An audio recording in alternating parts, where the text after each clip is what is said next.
Hadisnya 192 Mas Uluk. 191 sudah. Kemarin kan sudah. Ya Pak. Bawahnya. Itu. Hadis 192 ya. Itu den paringi sapa ingsun khamsan ing 5 perkara la yu'tahunna kang ora den paringi ing 5 perkara sapa ahadun sapa wong siji minal ambiyai tegese saking pira-pira nabi qabli ing dalem sadurunge aku ing dalem sadurunge ingsun. Jadi Rasulullah dikasih 5 perkara yang tidak diberikan kepada nabi-nabi yang lain. Maka sebetulnya ikut para ulama itu kekhususan atau keistimewaan Kanjeng Nabi itu tidak hanya 5. Ikut penelitian para ahli agama, ahli hadis maksudnya. Mereka menemukan ada lebih dari 300 keistimewaan yang diberikan kepada Kanjeng Nabi. Ada 300 lebih. Cuma ada yang mengatakan kenapa Kanjeng Nabi cuma mengatakan 5 saja? Ya mungkin karena saat itu beliau baru tahu 5 hal ini. Atau mungkin inilah 5 perkara yang paling penting dibandingkan yang lain-lain. Pertama, nusirtu den tulungi sapa ingsun. Birrukbi kelawan uti. Masirota sahrin ing jarak saulan. Jadi keistimewaan Kanjeng Nabi yang pertama itu beliau itu diberi kekuasaan, kemampuan untuk bikin takut musuh-musuhnya dalam jarak 1 bulan. Kenapa dalam jarak 1 bulan? Karena pada saat Kanjeng Nabi masih hidup, musuhnya yang terjauh itu ya jaraknya 1 bulan tadi. Jadi misalkan ada berita Kanjeng Nabi mau menyerang, mau ngajak berperang atau apa, mereka sudah takut duluan. Nah, namanya perang psikologis. Kalau sudah menang duluan, dari segi psikologis ya biasanya menang perang, biasanya semacam itu. Seperti orang berkelahi, orang berkelahi kan sebetulnya bukan masalah besar kecilnya tubuh, yang penting mentalnya. Kalau mentalnya sudah berani, meskipun tubuhnya kecil ya berani. Meskipun musuhnya besar ya tidak takut. Nah, contohnya dulu saya punya teman ini, orangnya kecil, sama saya itu masih kurus teman saya itu, tapi orangnya pemberani. Pernah suatu saat saking jengkelnya sama orang, dia itu berkelahi sama orang itu, orangnya lari ke rumahnya ya dikejar. Masih dalam rumahnya orang ya yang dikejar tadi, dia masih sempat mukuli dia. Ini meskipun orangnya kurus, ini mentalnya sudah menang duluan. Jadi Kanjeng Nabi dikasih kemampuan oleh Allah SWT bikin takut musuh-musuhnya dalam jarak 1 bulan. Jadi belum datang sudah ketakutan musuhnya. Wa u'titu lan den paringi sapa ingsun mafatihal ardi ing mafatih itu artinya barang-barang kang dibuka saking bumi, artinya dikasih kekayaan sama Allah SWT kalau beliau mau.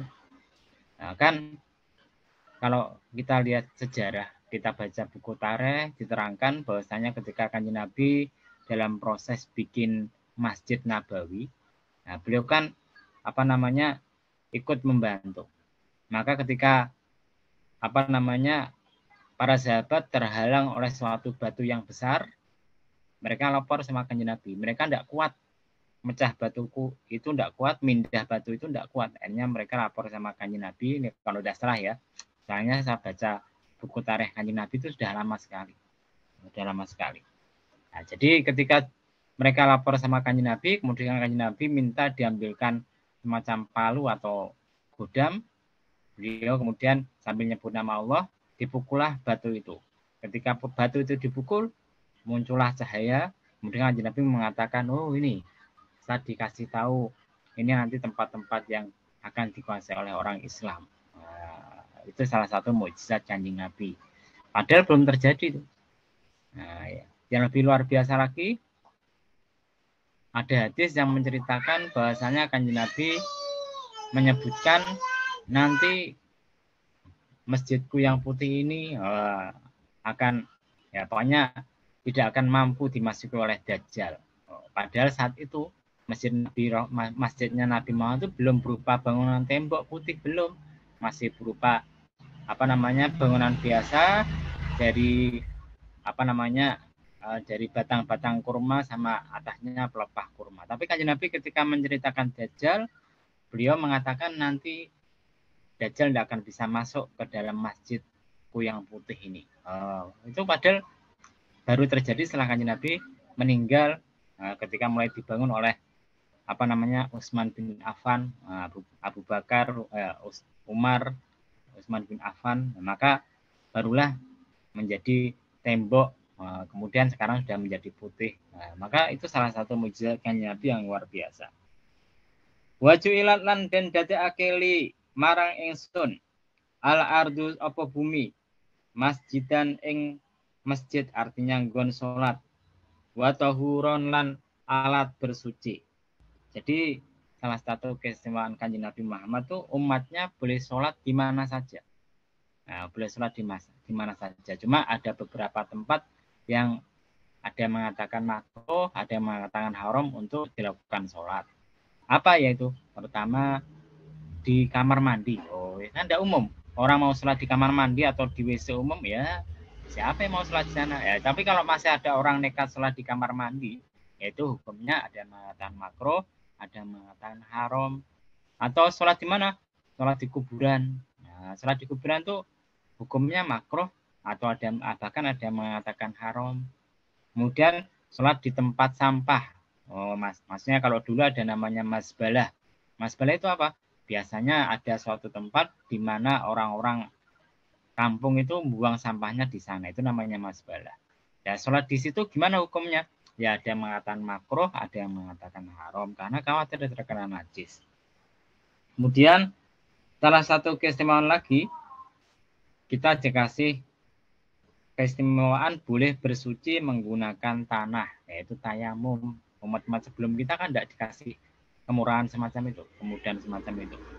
Contohnya apa? Contohnya umat-umat Yahudi, Nasrani, atau Bani Israel itu sholatnya harus di tempat-tempat tertentu.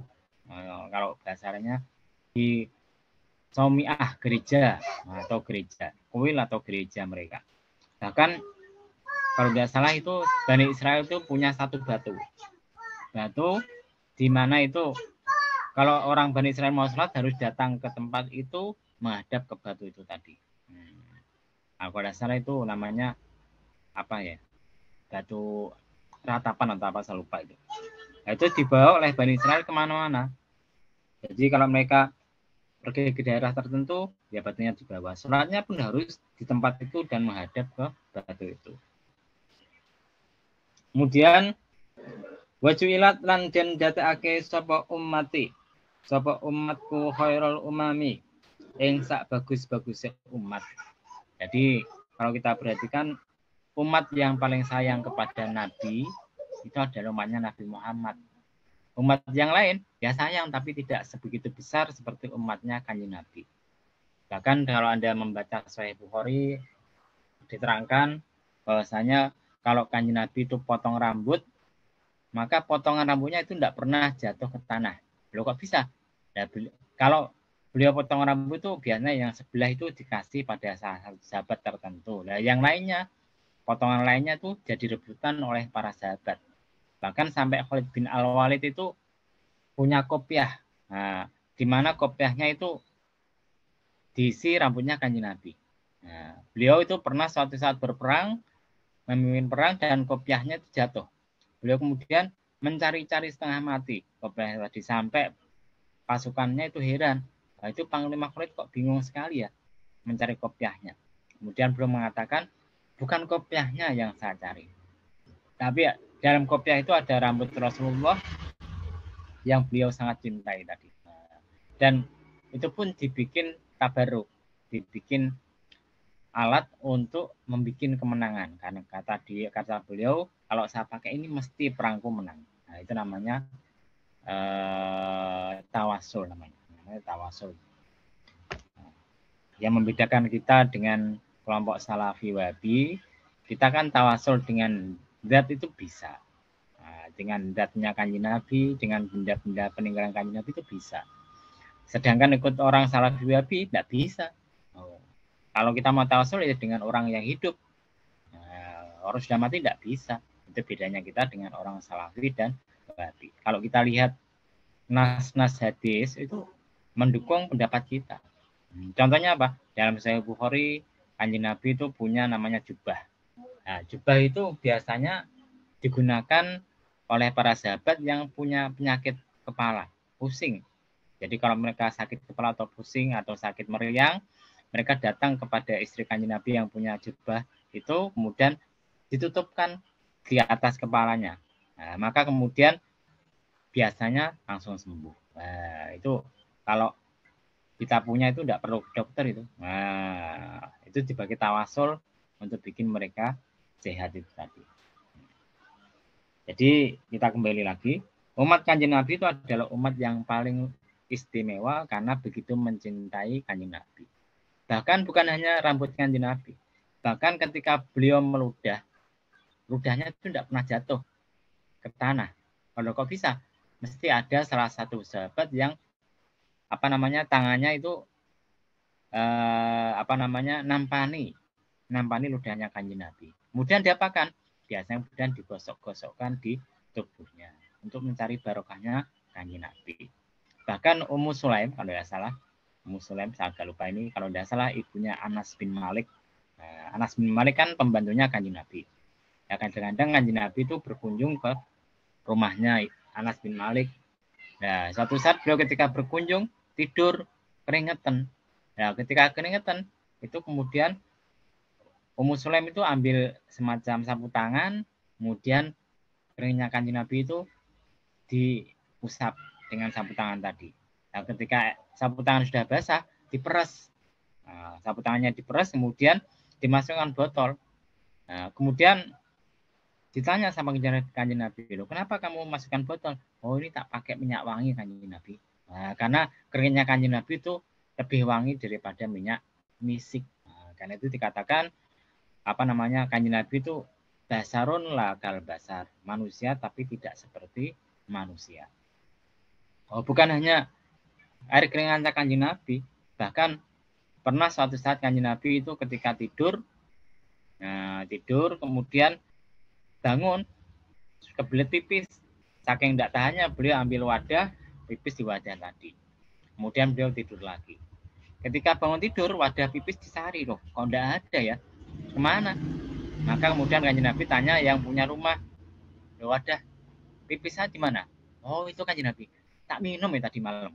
Nah, jadi habis dipipis Kanjeng Nabi, diambil tuan rumahnya, diminum sama dia. Kanjeng Nabi justru tertawa. Wah, kalau gitu kamu nanti menangan. Bener. Habis itu kalau dia bertengkar, berkelahi mesti menang terus. Nah, gara-gara minum air kencingnya Kanjeng Nabi. Oh, banyak cerita-cerita semacam itu. Cerita-cerita keistimewaan Kanjeng Nabi dan cerita-cerita betapa cintanya para sahabat kepada Kanjeng Nabi.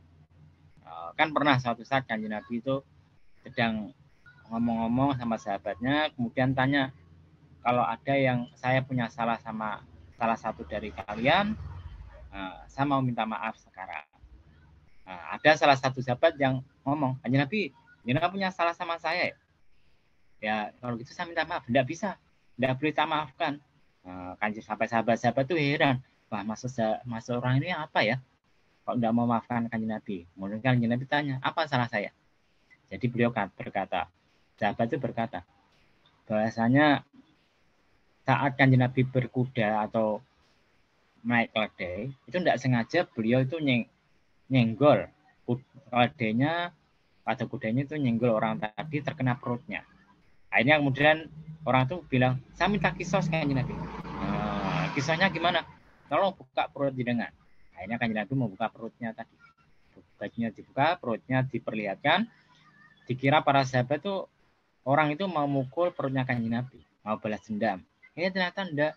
Ternyata orang itu langsung meluk Kanjeng Nabi sambil nyium perutnya Kanjeng Nabi. Ya Kanjeng Nabi, saya minta barokahnya dengan mencium perut Anda itu cintanya Kanjeng Nabi. Nah, zaman sekarang buru-buru mau nyium perutnya, nyium tangan gada-gada enggak mau santri.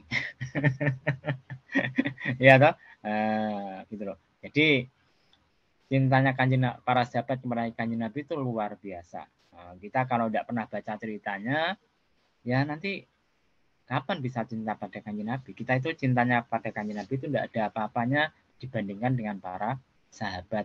Oh, ya. Sudah banyak ceritanya kan tentang betapa luar biasanya para sahabat, yang ada yang minum air kencingnya, ada yang ngambil keringannya Kanjeng Nabi, ada yang nyimpen rambutnya, gitu kan. Ada yang mengusapkan air ludahnya ke wajahnya, itu untuk semuanya mencari barokah kepada Kanjeng Nabi. Jadi jangan tertipu dengan orang-orang yang mengatakan tawasul itu harus dengan orang yang hidup, harus dengan amal soleh. Tidak boleh tawasul dengan benda. Para sahabat sudah melakukan tawasul dengan benda. Bahkan setelah Kanjeng Nabi meninggal dunia. Mungkin kita teruskan. Sampai mana tadi? Saking enak. Wa uti tulan den paringi sapa ingsun as-safa'ata ing syafaat, memberi pertolongan. Jadi Imam Nawawi, Kanjeng Nabi itu punya 5 macam syafaat di hari kiamat nanti. Apa yang pertama? Pertama, syafaatul udma, syafaat yang luar biasa besarnya, yang tidak hanya khusus kepada orang Islam, yaitu ketika hari kiamat terjadi, orang-orang bingung, mereka mendatangi tiap nabi, ternyata tidak ada yang bisa berkutik, karena tiap nabi merasa punya kesalahan kepada Allah SWT. Akhirnya diperintahkan datang kepada Kanjeng Nabi Muhammad. Akhirnya Kanjeng Nabi Muhammad bersujud supaya cepat-cepat diajarkan namanya perhitungan amal, yaitu faslul qada. Ini syafaat ini tidak hanya kepada orang Islam, bahkan kepada orang-orang kafir, sehingga mereka pun cepat-cepat dihisab amalnya tadi. Kemudian ada syafaat yang kedua, yaitu syafaat kepada orang-orang Islam supaya bisa masuk surga tanpa dihisab. Supaya bisa masuk surga tanpa dihisab. Nanti ada jumlahnya di bawahnya. Berapa umat Islam yang bisa masuk surga tanpa dihisab. Yang dua ini khusus pada Kanjeng Nabi. Nabi-nabi lain tidak ada yang punya.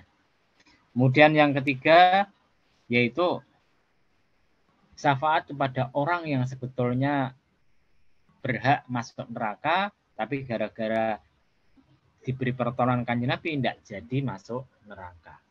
Ini. Tapi ini syafaat ini tidak hanya berlaku untuk Kanjeng Nabi, untuk nabi lain pun bisa, untuk para ulama pun bisa. Kemudian syafaat yang keempat, yaitu syafaat pertolongan kepada orang-orang yang sudah masuk neraka, kemudian cepat-cepat dikeluarkan dari neraka. Ini syafaat Kanjeng Nabi. Tapi juga tidak khusus kalau yang ini. Kemudian yang kelima, syafaat Kanjeng Nabi kepada orang yang sudah masuk surga. Supaya apa? Supaya naik kelas. Jadi kalau nanti misalkan kelasnya itu baru kelas ekonomi, dikasih syafaat Kanjeng Nabi nanti menjadi kelas bisnis, kelas VIP. Kalau sudah VIP, bisa lebih VIP lagi.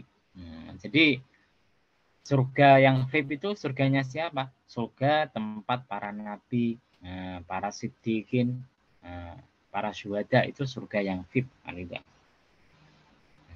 Jadi ini 5 macam syafaat Kanjeng Nabi di hari kiamat nanti. Kemudian wakana lan ono an-nabiyyu sapa Kanjeng Nabi, an-nabiyyu sapa nabi mah. An-nabiyyu sapa nabi yub'asu ikutin utus sapa nabi ila qaumihi marang kaum nabi khosatan hali khusus. Wa bu istulan den utus sapa ingsun ilan nasi marang menungso amatan hali umum. Jadi yang terakhir, Kanjeng Nabi itu diutus secara umum pada seluruh umat manusia, baik di zaman beliau dan di zaman sesudah beliau, baik orang Arab, orang non-Arab. Sedangkan nabi-nabi sebelumnya hanya diutus kepada kaumnya. Karena itu kalau Anda baca Injil kalau tidak salah, atau Taurat, kalau Injil lah. Injil itu biasanya dinamakan domba Bani Israel. Nah, bukan domba anak manusia, domba Bani Israel. Kenapa? Karena Nabi Isa memang diutus khusus kepada Bani Israel, bukan kepada Bani yang lain. Nah, karena setiap Nabi itu punya umat sendiri-sendiri. Tapi Kanjeng Nabi umatnya itu umum, baik orang Arab maupun kepada non-Arab tadi. Rawahul Bukhari riwayatake hadis sapa Al-Bukhari sapa Bukhari wa Muslimun dan Imam Muslim. Dari siapa? Dari sahabat Jabir. Ini pun diriwayatkan Imam Sa'id. Bahkan ikut Imam As-Suyuti, hadis ini adalah hadis mutawatir. Hadis yang diriwayatkan banyak orang sehingga tidak mungkin mereka untuk berdusta. Nah, hadisnya namanya hadis mutawatir.